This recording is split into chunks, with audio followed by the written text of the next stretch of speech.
Your kitchen is lying to you. That drawer you keep slamming shut because it will not close, that cabinet where the lids multiply like rabbits, that counter that somehow collects mail, keys, and a single glove you do not remember owning. It is not a lack of space. It is a lack of a system. Today I am showing you 8 kitchen organization hacks that people actually use months later, not the pretty Pinterest setups that fall apart in a week. Stick around because hack number 6 is the one that saved my sanity, and hack number 8 will permanently change how you shop for groceries. Before we get into it, if you're into honest, unsponsored home content, hit subscribe to Home Intel. Everything on this channel is tested and unfiltered. No brand paying us to say something works when it does not. Let us get into it. Hack 1, the zone method. Most kitchens fail because things are stored where they fit, not where they are used. The zone method fixes this by grouping items around action instead of empty space. A prep zone near your cutting boards, knives, and trash bin. A cooking zone near your stove for oil, spices, pots, and pans. A cleaning zone near your sink for soap and sponges. A storage zone for pantry items and dry goods. Once you define these zones, every item gets a home based on when you actually reach for it. This is the foundation professional kitchen organizers start with, because every other hack on this list works better once your zones are set. Expandable tension dividers.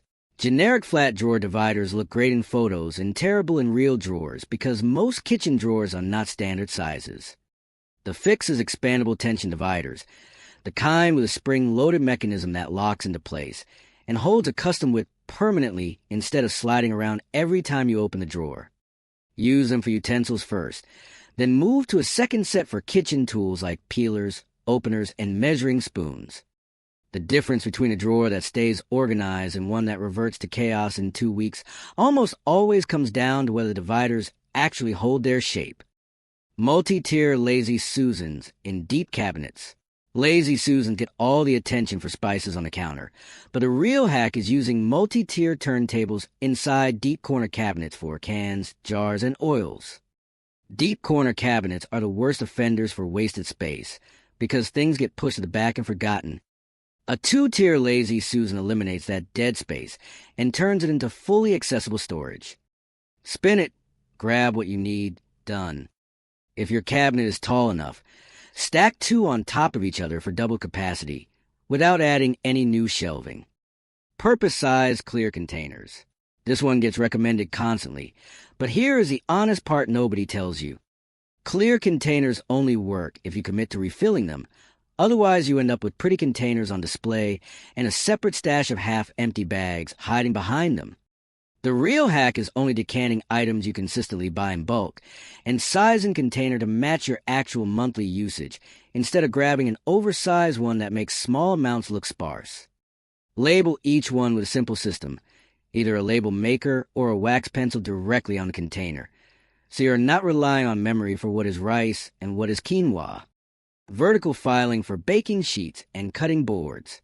Flat items like cutting boards, baking sheets, and trays are some of the hardest things to store because they take up a huge footprint when stacked. Tension rods or vertical file dividers mounted inside a cabinet let you slide these items in like files instead of stacking them. This does 2 things. It stops the domino effect where you pull one sheet and 3 others crash down, and it makes every item instantly visible, so you're not digging through a stack to find the one you need. Under sink-tiered pull-out racks. This is the hack that changed things the most for me personally. Under sink cabinets are usually the messiest spot in the entire kitchen because of pipes cutting through the space and cleaning supplies just getting shoved in wherever they fit. A tiered pull-out rack, the sliding U-shaped kind built to fit around plumbing, turns that unusable void into fully functional storage. Once this cabinet was organized, it genuinely changed how often I cleaned the rest of the kitchen, because the space that used to embarrass me the most became the space I was not afraid to open when guests were around. The appliance garage.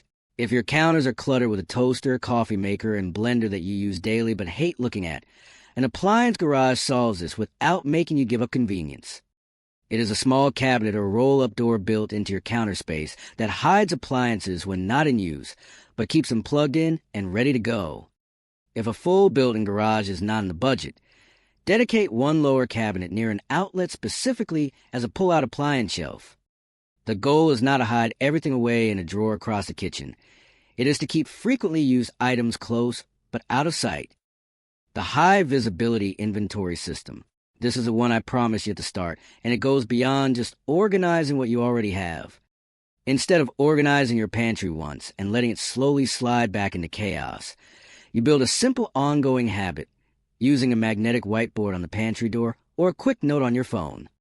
You are not logging every single item every time you open a package. That turns into a chore nobody keeps up with. Instead, do a quick visual check once a week, jot down anything running low, and use that list as your shopping trigger. This does two things regular organizing does not. It stops overbuying duplicates of things you already had buried in the back, and it makes grocery shopping faster because you know exactly what you need before you leave the house. With grocery prices still putting pressure on most households, this hack alone has real potential to save money every single month, not just keep your shelves looking neat. The pattern across all 8 of these hacks is the same. Organization is not about buying more containers. It is about building systems that match how you actually live and cook.